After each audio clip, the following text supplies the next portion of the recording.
प्रेमाने बोला धननिरंकारजी एवं रामकृष्ण हरी. या आपल्या आध्यात्मिक जागृती चॅनलवरती कोणी श्रोते नवीन असतील तर त्यांच्या चरणी प्रार्थना करतो की व्हिडिओ व्यवस्थित ऐका आणि ऐकल्यानंतर लाईक करा, शेअर करा, प्रतिक्रिया द्या, कारण तुमची साथ म्हणजे साक्षात भगवंताचा हात. तर या माझ्या हरीच्या लाडक्यानं, या माझ्या भाविक सज्जनांनो, काल एक फेसबुकला पोस्ट पाहिली आणि ती पोस्ट अशी होती की एका छोट्याशा खेडेगावाचा साईनबोर्ड होता, गावाचं नाव होतं आणि त्या साईनबोर्डवरती, त्या नावाच्या वरती सद्गुरू माताजींचा फोटो होता आणि वरती धननिरंकारजी लिहिलं होतं. निरंकारी माताजींचा फोटो आणि त्याच्याखाली तो साईनबोर्ड होता की इकडे ते गाव आहे, असा तो साईनबोर्ड होता.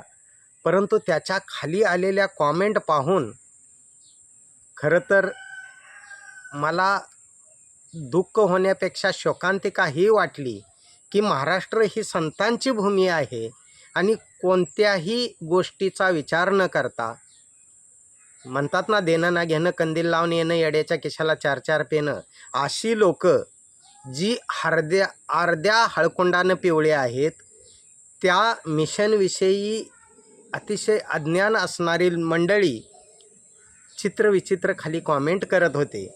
मला त्या कॉमेंटचा पण राग नाही आहे, कारण त्यांचं ते अज्ञान आहे. जे अंधारात वावरत आहेत त्यांच्याकडून प्रकाशाची काय अपेक्षा करायची. परंतु त्याच अज्ञानी लोकांना ज्ञानाकडे नेण्याचं काम आज निरंकारी मिशन करते. खरं तर निरंकारी मिशनची ओळख सांगत असताना मी सांगेन की संत निरंकारी मिशन काही कोणता पंथ नाही आहे, संत निरंकारी मिशन काही कोणता धर्म नाही आहे, संत निरंकारी मिशन काही कोणता संप्रदायसुद्धा नाही आहे, तर संत निरंकारी मिशन एक आध्यात्मिक विचारधारा आहे आणि त्या विचारधारेद्वारे एका प्रभू परमात्म्याची, निर्गुण निराकाराची, जो अभेद आहे, अचेद आहे, अविनाशी आहे, निर्गुण निराकार आहे, याची ओळख करून देण्याचं महान कार्य आज संपूर्ण विश्वामध्ये संत निरंकारी मिशन करते. कसं असतं, आम्ही एखाद्या गोष्टीच्या जवळ जात नाही, क्लोज जात नाही, तोपर्यंत त्या गोष्टीचं आम्हाला ज्ञान नसतं. आम्ही असेच हवेत कॉमेंट करत असतो, हवेत बोलत असतो, परंतु जोपर्यंत आम्ही त्याच्या जवळ जात नाही तोपर्यंत आम्हाला समजत नाही आहे.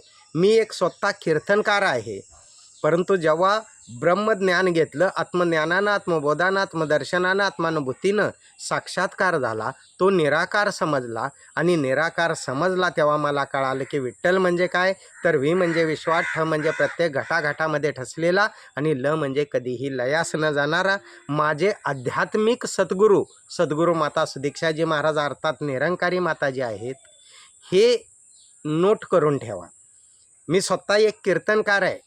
अहो, काहीच वेगळं नाही आहे. तुम्ही आम्ही बघण्याचा दृष्टिकोन फक्त बदलला पाहिजे. अहो, पूर्वी 1+1 2च होतं आणि आज इंग्लिश मिडियमच्या शाळा झाल्या, डिजिटल युग आलं, तरीसुद्धा 1+1 2च आहे. मग पूर्वी जे ब्रह्मज्ञान दिलं होतं तेच ब्रह्मज्ञान नामदेव महाराजांनी खेचर स्वामींकडून घेतलं आणि त्याचा प्रचार प्रसार करत करत करत करत नामदेव महाराज पंजाबपर्यंत पोचले. आज पंजाबच्या त्या गुरुग्रंथामध्ये, ग्रंथ साहिबमध्ये 100हून अधिक ओव्या नामदेव महाराजांच्या आहेत. पंजाबमध्ये 100हून अधिक मंदिरं नामदेव महाराजांची आहेत. तेच विशुद्ध असं ज्ञान आज निरंकारी मिशन देण्याचं महान कार्य करतंय. आमचा फक्त गैरसमज आहे. अहो, तुमच्या लक्षात येत नाही आहे की निरंकारी म्हणजे काय. ज्यांनी या निर्गुण निराकाराला जाणलेला व्यक्ती म्हणजे निरंकारी. थोडक्यात तुम्हाला सांगतो की जगतवंद्य, जगद्गुरू, जगतमान्य, देहोनिवासी संत शिरोमणी तुकोबाराय यांनी चैतन्य बाबांकडून निराकार जाणला आणि ते म्हटले की 15 दिवसा माझी, म्हणजे 15 दिवस शोधत होतो, निघून गेले 15 दिवस, 15 दिवसा माझी झाला साक्षात्कार, विठू भेटला निराकार. त्यांनाही निराकार भेटला म्हणजे ते निरंकारी. एवढंच नव्हे तर अजून जर क्लिअर करून सांगायचं झालं तर तुम्ही वैष्णवराज श्रीमंत ज्ञानेश्वर माऊलींचा हरिपाठ उघडा, अभंग क्रमांक 3. काय म्हणतात माऊली? त्रिगुण असार, 3 गुणांनी जे निर्माण झालेलं हे जग आहे, विश्व आहे, ते असार आहे, नाशिवंत आहे म्हणतात माऊली. त्रिगुण असार, निर्गुण हे सार. निर्गुण निराकारच सार आहे, शाश्वत आहे, कायम दायम टिकणार आहे. त्रिगुण असार निर्गुण हे सार, सारा सार विचार हरिपाठ. मी जेव्हा हरीला आत्मज्ञानानं, आत्मबोधानं, आत्मदर्शनानं, आत्मानुभूतीनं पाठ केला, आत्मसात केला, ते ब्रह्मज्ञान आत्मसात केलं, तो ज्ञानाचा इशारा, ज्ञानाची खून, ज्ञानाचं वर्म निवृत्तीनाथ दादांकडून मी प्राप्त केलं माऊली म्हणतात. तेव्हा मला कळालं की त्रिगुण असार, निर्गुण हे सार, सारासार, सार आणि आसार याचा विचार हरिपाठ. हरीला आत्मसात केलं आणि मला कळालं हरी म्हणजे काय. ह म्हणजे प्रत्येक ठिकाणी हजर असणारा, रे म्हणजे कुठेही रिता नसणारा. त्रिगुण असार, निर्गुण हे सार, सारासार विचार हरिपाठ. सगुण निर्गुण, गुणाचे अगुण, या सगुण आणि निर्गुणाच्या याच्यात अडकण्यापेक्षा हरी विन मन व्यर्थ जाय, याच्यात अडकून आम्ही हरीशिवाय भक्ती करतो आणि आमचं मन गुरपटलं जातं आणि ते सगळं व्यर्थ जाणार आहे. माऊली म्हणतात सगुण निर्गुण, गुणाचे अगुण, हरी विन मन व्यर्थ जाय. हरीशी जर नातंच जोडलेलं नाही आहे तर काही उपयोग नाही आहे, व्यर्थ जाणारं सगळं आहे म्हणतात माऊली.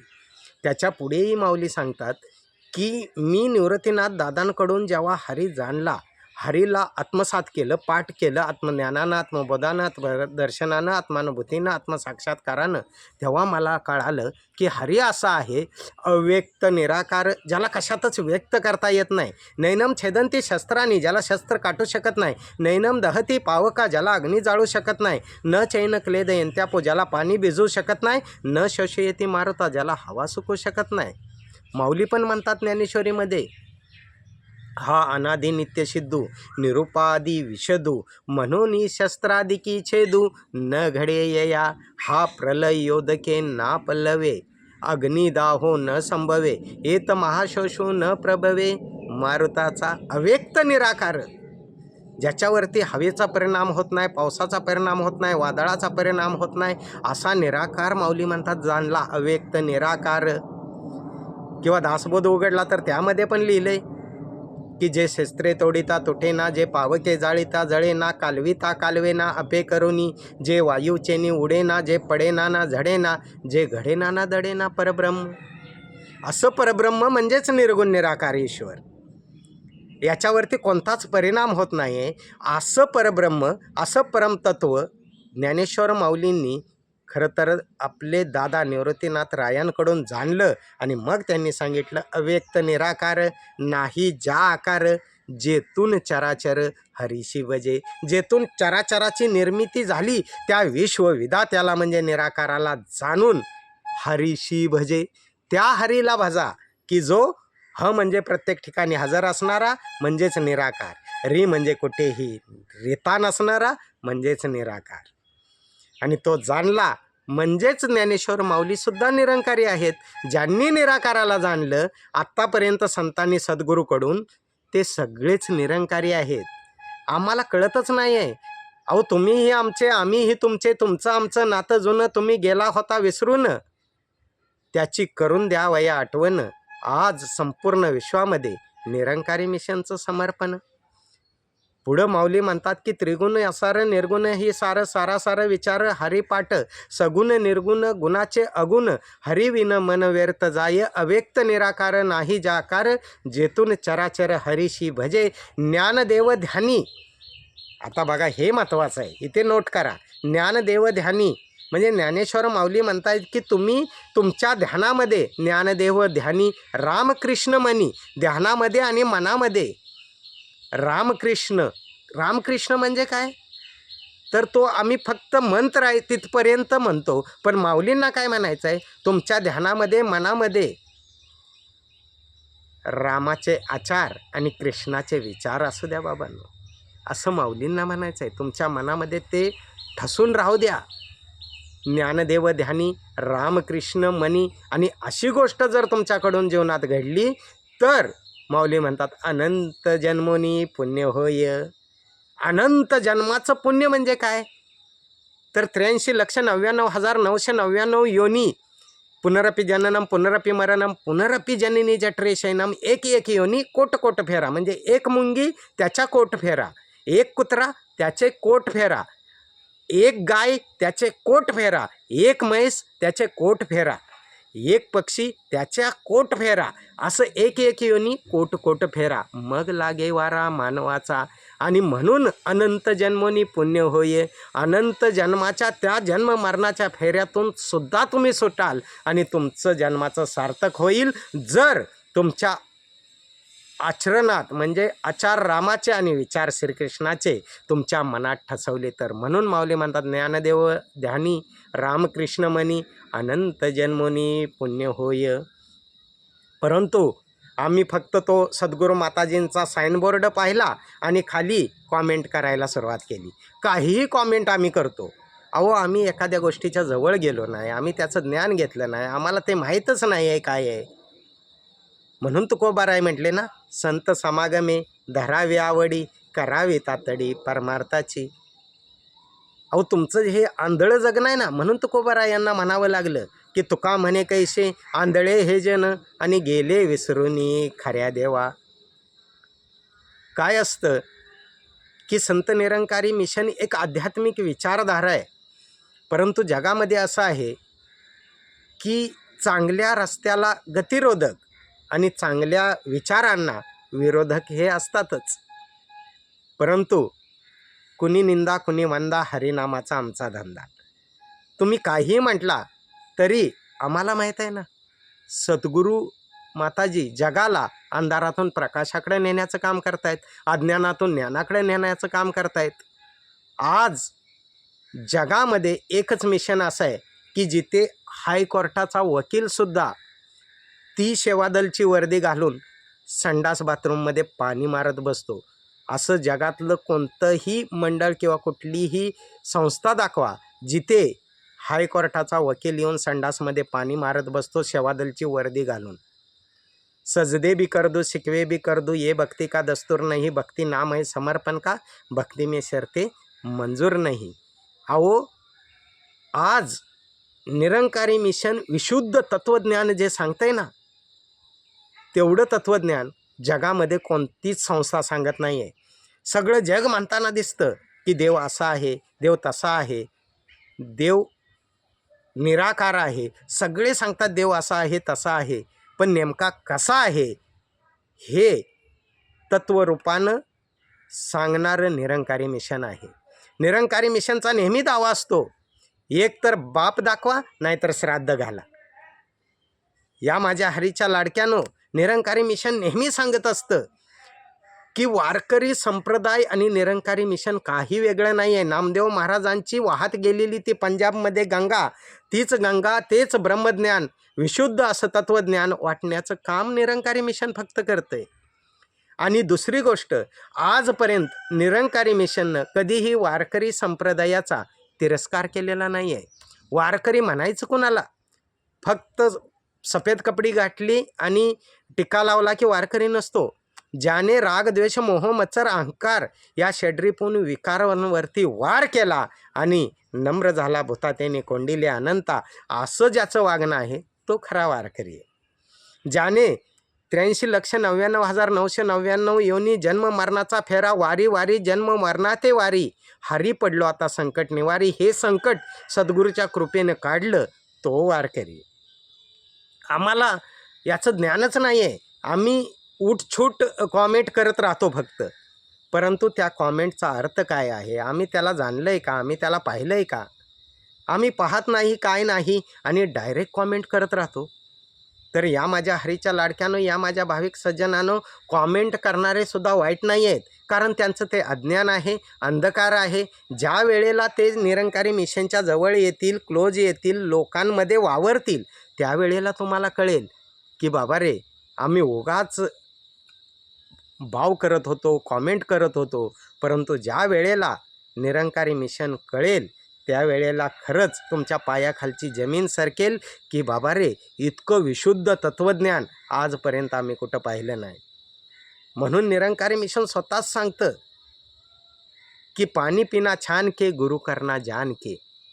बरं हे निरंकारी मिशनच सांगत नाही, आत्तापर्यंतच्या संतांनी तेच सांगितलंय. माऊली काय म्हणाल्या? म्हणून जाणतेने गुरु भजिजे, तेने कृत्य कार्य होईजे, जैसे मूळ सिंचने सहजे, शाखा पल्लव संतोषेती. किंवा भगवान श्रीकृष्ण अर्जुनाला काय सांगतात? तद्विधी प्रणिपातेन परिप्रश्न न शेवया, उपदेशंती ते ज्ञानम, ज्ञानीन तत्वदर्शना. एका त्या आध्यात्मिक गुरुला शरण गेल्याशिवाय कळणार नाही. किंवा भगवान शंकर पार्वतीला सांगतायत की तुला जर पार्वती ज्ञान घ्यायचं असेल तर ब्रह्मानंदम परमसुखदम केवलम ज्ञानमूर्ती. ज्ञानमूर्तीला म्हणजे आध्यात्मिक गुरुला शरण तुला जावं लागेल. ब्रह्मानंदम परमसुखदम केवलम ज्ञानमूर्ती, द्वंद्वातीतम गगन सदृशम तत्वमस्यादी लक्षम, एकम नित्यम विमलमचलम, सर्वाधी साक्षीभूतम, भावातीतम त्रिगुणरहितम, सद्गुरु तम नमामि. सद्गुरु तम नमामि. की हे पार्वती, तुला जर ते ज्ञान जाणायचं असेल ना, भगवान शंकर म्हणतात मी ज्या देवाची निराकाराची भक्ती करतोय ना, तो जाणण्यासाठी केवलम ज्ञानमूर्ती, तुला ज्ञानमूर्तीला शरण जावं लागेल, म्हणजे सद्गुरूला शरण जावं लागेल. सद म्हणजे सत्य, गु म्हणजे अंधार आणि रू म्हणजे प्रकाश. सत्य अंधारातून प्रकाशाकडे घेऊन जातो ना, त्याला सद्गुरू म्हणायचं. तर या माझ्या भाविक सज्जनांनो, या माझ्या हरीच्या लाडक्यानो, कॉमेंट करणाऱ्या माझ्या भाविक सज्जनांच्या चरणी विनंती करतो की एक वेळ वेळात वेळ काढून तुम्ही निरंकारी संत समागम अटेंड करा.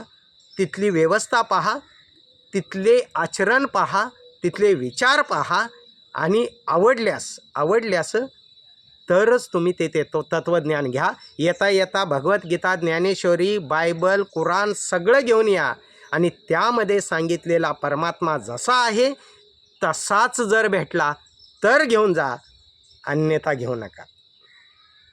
प्रेमाने बोला. धन्य निरंकारजी. एवं राम कृष्ण हरी.